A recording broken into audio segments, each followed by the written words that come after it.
Muito bom dia para vocês. Ainda estamos de dia, né? Muito bom dia. É prazer estar aqui com vocês, falando de um tema que eu vivencio todos os dias. Meu nome é Ronaldo Gazel, eu sou um entusiasta. Antigamente eu explicitava melhor que eu era especialista em tecnologias emergentes, mas com o esvaziamento progressivo do termo, aliás, termos na verdade, a gente vai falar muito sobre termos aqui, né? E a nossa habilidade demandas de termos essa habilidade cada vez maior em absorver e também descartar esses termos com cada vez mais velocidade, né? Os termos não estão mais comportando as realidades com as quais a gente tem que conviver em um mundo cada vez mais horizontal e mais complexo de entender. A sensação de complexidade do momento atual em que nós vivemos, ela é comum, não se sinta de nenhuma forma, apesar de que as nossas timelines todos os dias estão repletas dos links que parecem mais ficção científica, né? Como Lídia falou muito bem, né? A mistura da ficção, como que ela influencia a nossa vida, a gente chega até a duvidar, né? A olhar e pensar que é ficção. E a gente fica um pouco assim, poxa, será que eu estou conseguindo vislumbrar um futuro no qual eu me encaixo nisso, né? Eu já comecei a fazer perguntas, porque eu também não estou aqui, apesar de eu ser um entusiasta e uma pessoa que trabalha, desenvolve e vive de tecnologias emergentes, em especial a Mixed Reality. A Mixed Reality é mais um desses termos, né? Termos são como dedos apontados em direção à Lua, né? Gosto de parafrasear o velho e bom Bruce Lee, né? Não se concentre no dedo gafanhoto ou perderá toda a beleza da visão celestial, né? Então, é mais ou menos por aí. Não fiquem presos aos termos, tá? Não fiquem querendo ir na Wikipedia para poder determinar exatamente até onde vai a competência de determinados termos, porque a gente vive em um mundo também em que as nossas próprias bolhas pessoais, antigamente, vou dizer assim, há 20, 30 anos atrás, você poderia se apresentar e falar, olha, prazer, eu sou engenheiro, ou eu sou advogado, que perfeitamente você poderia compreender que o raio de atuação dessas pessoas não se tangenciavam tanto, né? Digamos, a popularização da informática, as pessoas começaram as bolhas começaram a se aproximar, e hoje essas bolhas estão cada vez mais próximas, que as pessoas têm muita dificuldade de definirem quem elas são, é bastante complexo, mas os termos ainda estão aí. Por exemplo, eu me defino como Creative Technologist, né? Alguém até brincou, parece a propaganda de uma empresa de carro, né? Faltou falar Creative Technologist, né? Mas são termos, né? Então a gente, como um barco, a gente navega até um certo ponto e depois tem que deixar esse barco lá. Não faz sentido a gente atravessar o rio e continuar andando com o barco, certo? Vamos lá, que o nosso tempo aqui é um pouco restrito. E qual que é o meu objetivo aqui para vocês? Isso tem que fazer sentido, né? Eu quero que vocês saiam daqui hoje diferentes. Eu quero tentar, de alguma forma, tá, passar para vocês o vírus, ok? Esse vírus contagiante da Mixed Reality. A Mixed Reality, para onde que ela aponta? Eu não sei se vocês já conhecem o termo. A Mixed Reality ela aponta para diversos vetores que apontam para ela, ok? Muitos vão ser falados aqui no PEF, como inteligência artificial, como hacking. Todos esses termos fazem parte da Mixed Reality. Eu vou falar especificamente da realidade aumentada, ou Augmented Reality. Levante a mão, por favor, quem já ouviu falar ou já teve algum tipo de experiência com realidade aumentada? Só para eu ter muita gente, eu acredito aqui, talvez 75% das pessoas. Isso reflete muitos estudos, inclusive de institutos como o Gartner Group, né, que já colocou a realidade aumentada, como a Virtual Reality também, que são vetores da Mixed Reality, no seu quadrado mágico, né, no seu Hype Cycle. E a Mixed Reality, ela basicamente, vamos tentar entender um pouco da Mixed Reality. Por que ela é importante? Por que eu estou falando de Mixed Reality? Por que você vai sair daqui com a pulga atrás da orelha em relação a isso? Imagina uma revolução tão grande quanto a própria internet na vida das pessoas. É difícil imaginar. A internet mudou completamente a nossa vida, né? Progressivamente, desde os nossos modem 14.400 da West Robotics ou de outras marcas aí, quem é dinossauro como eu vai lembrar, eu puxava um cabo de fio, atravessava a extensão telefônica a minha casa inteira de madrugada, eu botava tapetes assim, e avisos, não pise, cuidado para não quebrar a cabeça e escorregar, para poder usar a internet de madrugada, né? Quem que nunca fez isso? Mas o tempo foi passando, a internet, que era uma coisa, de certa forma, até despretensiosa, uma coisa, né, que foi... Hoje ela é essencial para todo mundo, não estou falando nenhuma novidade. A Mixed Reality ela é tão importante quanto, porque a gente tem algumas realidades das quais a gente não pode fugir. A primeira delas, vamos pegar aqui, o Mark Zuckerberg, né, afirmou recentemente que em 5 anos, né, A gente não vai ter mais o celular nas nossas mãos. O celular não vai ser mais a extensão do nosso corpo, computacional do nosso corpo, né? O celular é mais ou menos assim como uma base computacional louca para poder entrar no nosso corpo, né? Mas a gente, por enquanto, só consegue segurar. Vocês já devem ter ouvido falar da wearable computing. Tudo isso contribui com essa afirmação do Mark Zuckerberg. Hoje a gente não consegue mais se imaginar sem o celular, não é verdade? A gente já depende muito do celular, a gente já depende de muitas telas também, nós somos pessoas multitelas, trabalhamos com 2, 3 telas simultaneamente, de vários tipos, né? O próprio Elon Musk também, que já foi citado, falou que nessa nova era, de que o mundo está passando, a gente tem o privilégio, né? Ao mesmo tempo que é um privilégio, é um grande desafio também, evidentemente, de vivenciar o que nós estamos vivenciando agora. Não é mais uma coisa de futuro, eu não estou falando de 10, 15, 20 anos, eu estou falando do grupo Gartner, né, que vocês devem conhecer, afirmar que até 2020, ou seja, 2020 é depois da manhã praticamente, né? 2020 é o que são 2020? Logo ali. Os aplicativos, a forma com a qual a gente lida com os aplicativos não vai mais existir. Os aplicativos como a gente conhece não vão mais existir. Não é forte essa afirmação? Não sou eu que estou falando, são pessoas que são assim, especialistas no assunto, são centenas de especialistas que corroboram com essas afirmações. E é claro que isso deixa a gente com medo, porque você escuta também a robótica.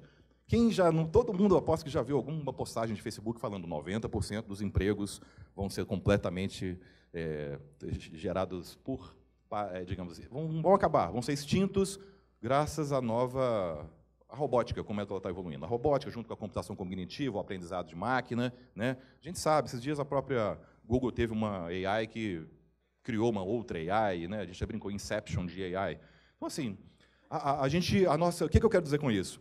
Nós aqui, pessoas estão aqui com idades variadas, mas eu acredito que todos nós compartilhamos, apesar da diferença de idade, percepções, perspectivas de prosperidade, né, e de geração de valor. Na primeira palestra foi bastante interessante a respeito disso, sobre aonde que eu me encaixo, né, de que adianta. As pessoas estão com essa percepção de que, poxa, meu trabalho não faz mais sentido nesse novo mundo, né? Seja você uma pessoa da área de humanas, da área de exatas, da área das artes plásticas, né? Você pensa, poxa, onde que eu me encaixo? Porque eu, por exemplo, eu cresci num cenário em que a perspectiva era entrar na faculdade. A faculdade era a garantia absoluta, o famoso canudo, era a famosa chave para um futuro próspero. A gente sabe que isso não existe mais, né? Então, foi uma grande mudança que já foi acontecendo dos últimos anos, né? A percepção de que as pessoas elas precisam de ser muito mais proativas, compreender muito mais o universo que a cerca, para poder saber onde faz sentido a sua atuação. Porque, para a gente ser um ser humano pleno, nós precisamos de não apenas ter um emprego, mas também nos sentirmos parte dessas comunidades. A gente faz parte de várias comunidades o dia inteiro e a gente alterna entre elas. Nós aqui hoje fazemos parte de uma pequena comunidade temporária, né, de participantes do TEDx, e vocês que estão assistindo, aqui eu também da parte de talks, de palestrantes. Daqui a pouco, em casa, a gente também faz parte de uma outra sociedade. Então, nos sentirmos parte das coisas, né, de uma maneira sólida, conseguir vislumbrar um futuro, muita gente pensava, hoje em dia até o próprio funcionalismo público, que sempre foi visto, poxa, como uma grande garantia, né, as pessoas, o mercado digamos, do emprego público, né, aquele garantido, você vai ficar lá tranquilo o resto da vida. Isso a gente sabe que não existe mais, tanto que a gente enxerga reflexos disso como o fenômeno das startups, as pessoas estão sendo estimuladas cada vez mais, as próprias faculdades foram grandemente afetadas, né, pelo fenômeno das startups. Então, você pode ver que grande parte delas, ela converge todo o programa para que, no final, as pessoas possam articular entre elas interdisciplinarmente e criar modelos novos de negócio. Isso é super positivo, isso faz parte de tudo, faz parte da Mixed Reality. Agora vai ficar mais séria a coisa, por quê? Vamos pensar um pouco no reflexo mais imediato da Mixed Reality. Primeiro, vocês estão preparados para, em 5 anos, o celular sair das mãos? Vamos pensando. Eu estou aqui mais para estimular perguntas, tá?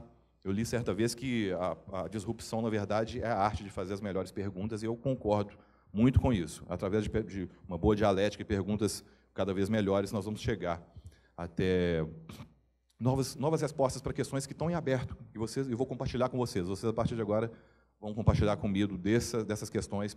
Nós temos esse mundo inteiro para ressignificar, para desconstruir e reconstruir um mundo novo. Por quê? Imagina um mundo em que não vai haver telas. Também, em pouco tempo, não vai haver mais telas, por causa da Mixed Reality, da Augmented Reality, da Virtual Reality. A gente vai virtualizar as telas. né? Nos anos 2000, por exemplo, você tinha lá aquelas telas gigantes, né?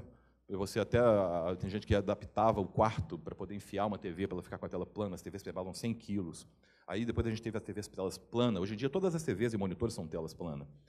E o novo paradigma qual é? Não vai haver mais telas. Eu poderia aqui perfeitamente, vamos brincar de futurologia aqui, nós estamos aqui, sei lá, daqui a 5 anos, vamos seguir tio Mark Zuckerberg. Daqui a 5 anos nós estaremos todos aqui de novo para poder, de repente, falar um pouco sobre o que realmente aconteceu ou não de todas essas conversas, né, sobre mixed reality e tal. Eu poderia aqui perfeitamente abrir uma tela virtual com gesto, né? Uma tela pública. A gente vai ter que conviver com o conceito de telas públicas e privadas, porque vocês também vão estar repletos de telas, algumas que só vocês terão acesso, telas holográficas, né? Já é uma camada, um layer. O que seria, na verdade, né, a realidade aumentada, se não a inserção de um layer, de um elemento digital entre a sua retina e a realidade, né? E esse elemento, que é justamente a mágica da realidade aumentada, é que ele obedece à tridimensionalidade do ambiente. Ele parece aos nossos olhos como uma parte integrante, ele não é mais um ruído visual diante das coisas. Então, ampliação dos inputs é isso. Até então, o que são inputs para nós? A gente depende do teclado, vocês concordam que a gente depende muito do teclado ainda? Teclado, invenção de 40, 50, 60, 70 anos atrás. Mouse, né? Quem que consegue imaginar um mundo sem mouse? Mouse também. O próprio smartphone, que a gente já falou, são telas virtuais, tudo isso vai acabar. Essa é a grande realidade, que traz para nós duas situações distintas. A primeira é a oportunidade de poder reconstruir um mundo inteiro.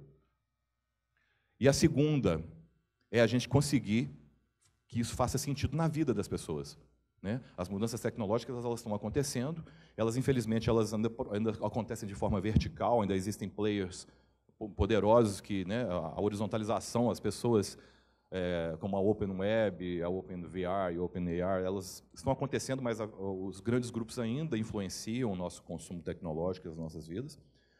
E a gente vai ter que pensar da seguinte forma: as profissões realmente vão passar por uma transformação, uma ressignificação, né? Assim como a pintura, quando surgiu a fotografia, não acabou. Ela encontrou um novo caminho, né? A gravura, a pintura, elas serviam para representar o mundo. Chegou a fotografia, quem queria deixar de usar uma simples foto, apertar um simples botão, uma criança, né, com a Penny Cam, da Kodak, quando foi lançada, e antigamente tinha que contratar, né, ilustradores, pintores e tal. As coisas vão se ressignificando, assim como as profissões também vão se ressignificar com o tempo, tá? E qual que é o segredo? Aonde que eu digo, como que nos fazemos para a gente se situar, conseguir nos ver como agentes atuantes, gerar valor, conseguir desenvolver uma ideia de prosperidade legal, né, ter uma perspectiva positiva a respeito disso, e não confusa, como a maioria das pessoas tem, a gente começar a horizontalizar as relações produtivas e criativas. Vou dar um exemplo de relação super vertical, é o nosso consumo de tecnologia, né? Você tem meia dúzia de empresas que fazem um produto igual para todo mundo. Nós temos que pensar justamente nos sensibilizar para essas comunidades que eu falei, de quais a gente vive, e conseguir ver o que é importante para essas comunidades. Na prática, a gente vai mudar o mundo. Vocês conhecem o termo UX e UI? User Experience e User Interface, né? São termos muito utilizados na parte para desenvolvimento de software, etc. e tal, mas, na verdade, tem a ver com a nossa própria vida. A User Experience é a experiência das pessoas em qualquer tipo de atividade, qualquer tipo de processo, né? Desde os processos mais simples da nossa vida, vão ter que mudar. Desde mandar um simples e-mail até resolver um problema em uma reunião, por exemplo, complexa, com dados, para visualizar dados. E o que isso tem a ver conosco, né? Olha, em todas as nossas áreas, em todas as áreas de atuação humana, vão ser afetadas pela mixed reality, mais especificamente pela realidade aumentada. Vamos ver algumas das features com as quais a gente vai ter que conviver agora futuramente, em breve. Eu digo futuramente a partir de agora, que isso já está acontecendo. Você tem a análise de sentimentos, né? O que é a realidade aumentada, se não uma câmera superpoderosa, que tem visão computacional, né? A visão computacional é a capacidade que você agrega de que uma câmera ela analise, ela consiga analisar frame a frame do que ela vê.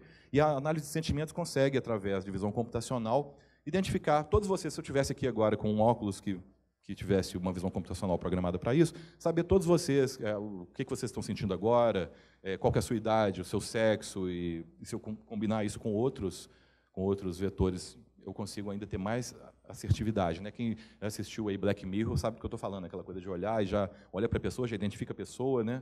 Já sabe se ela está feliz ou triste, aquelas coisas todas.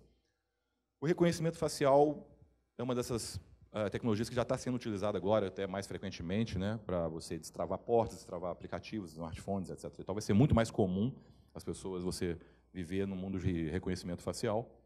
Identificação de objetos também. A gente hoje fala de realidade aumentada, né, que gente? Você pensa em Microsoft HoloLens, aquele óculos da Microsoft, que é muito pouco acessível, ou você pensa no Google Glass também, que foi uma iniciativa que também não virou mainstream, né?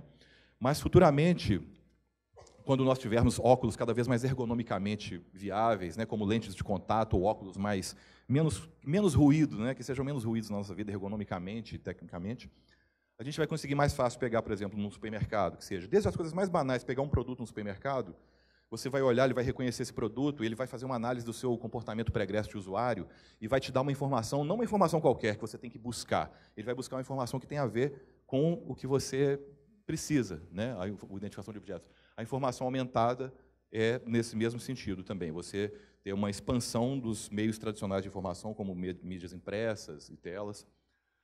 Então, a realidade aumentada vai permitir processar, sentir e rastrear uma série de estímulos no mundo que vão ampliar muito a nossa capacidade, os nossos desafios comunicacionais, né? Eu queria finalizar aqui rapidamente para mostrar um desses exemplos do qual eu estou envolvido, né, a ressignificação da palavra mídia, né? Quando a gente fala de mídia, a gente logo associa a vetores negativos. Muitas vezes, né, a mídia está associada a alguns vetores negativos. A iniciativa aqui que eu quero mostrar para vocês tem a ver com um tipo de mídia que ele é autoinsersivo, é um tipo de mídia que tem a ver com as preferências da pessoa e que a pessoa, digamos, ela opta por fazer parte daquela jornada. Tem um pouco de gamification, que é mais um desses vetores contemporâneos que fazem parte da Mixed Reality também, nos ajuda a nos situar diante do caos de tantas tecnologias, né? E eu queria convidar vocês, inclusive, para poder experimentar. A plataforma chama-se WinWin Media, quem puder baixar na App Store ou na Google Play. A WinWin Media é um modelo que vocês podem experimentar, do qual estou desenvolvendo atualmente, e que vocês podem utilizar uma mecânica semelhante à do Pokémon GO, que vocês já devem ter jogado também, só que você, ao invés de Pokémons, você encontra brindes, você pode, no caso aqui, a gente tem vários cornetos aí, uma tonelada de cornetos aí, não sei se vocês gostam, eu amo chocolate, né, sorvete. Temos cornetos aí para vocês experimentarem e verem um vislumbre, assim como um dedo apontado em direção à Lua, é apenas uma iniciativa que vai ainda crescer, vai se desenvolver muito, né, vocês estão convidados, podem baixar aqui mesmo no ambiente do TED, a gente já tem vários cornetos aí flutuantes esperando por vocês, tá bom? O papo é muito rápido, gostaria de convidar vocês para me adicionar nas redes sociais. Meu nome é Ronaldo Gazel, eu desenvolvo um trabalho, sou um evangelista também da gamification, da Mixed Reality, da Virtual Reality, tem alguns projetos. E espero que vocês tenham saído, de certa forma, provocados, porque desde as coisas mais simples, desde mandar um e-mail até fazer uma compra, tudo isso vai depender isso abre de nós e abre para nós novas possibilidades de negócio para reinventar o mundo inteiro. Obrigado, gente, tenham uma ótima tarde.